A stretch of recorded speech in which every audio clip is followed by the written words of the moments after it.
they were able to get a kind of a quick 14-0 lead. How much do you think that kind of affect the effort level and some of the confidence that you guys had maybe going into the game? Yeah, we definitely took a blow on the defense side of the ball. Things weren't going our way. Kind of like a self-inflicted wounds.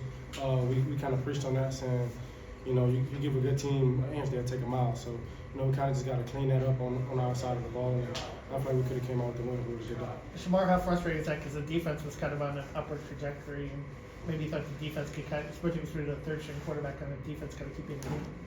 Yeah, it's a game of football. You can be on a high incline, and before you know, it's a roller coaster game. So, we just got to get back in the film room and get better and correct those self-inflicted wounds. Chip, kind of on the flip side of that, just what does it say about this team that you guys still continue to fight in the second half, even though going to halftime being down 35-0, you guys come out and score 17 points in the second half. What does it say about just the average level of the team, the resiliency in a sense? Yeah, this team's obviously been through some adversity, and I was proud of the guys for going out there and battling the second half. A lot of teams would have gave up, but at the same time, we got to execute better. We got to improve. That's at the end of the day. We didn't take care of what we needed to. Like you said, we had self-inflicted wounds, and against a really good team like Texas, you can't do that.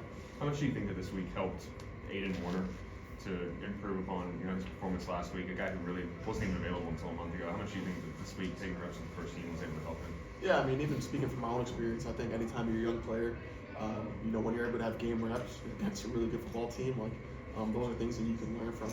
He came out there and competed for 4 quarters, and I know he's going to continue to get better and take steps forward. Chim, I think 2 trips in the red zone in the first half, you only get 3 points. How tough was that too, and what could you guys have done better there to maybe catch it a little more in the first half? Yeah, I think when you have those red zone trips, especially on the road, good team, down some bodies, I think it's important to capitalize, and we didn't. I think that kind of was the story of the first half, especially. And those are things you need to cash in on. How do you think Aiden did, and what was working on those scoring drives in the second half?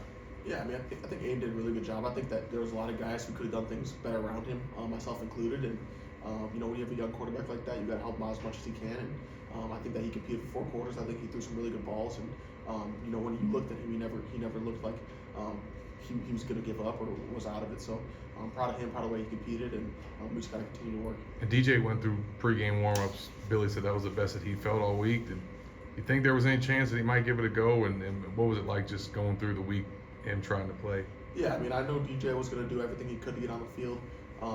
He was progressing throughout the week. That kid loves to compete. He loves the University of Florida, and he wanted to be out there, but it just was the best thing for his health that he wasn't. And I'm looking forward to him continuing to take strides and get healthy.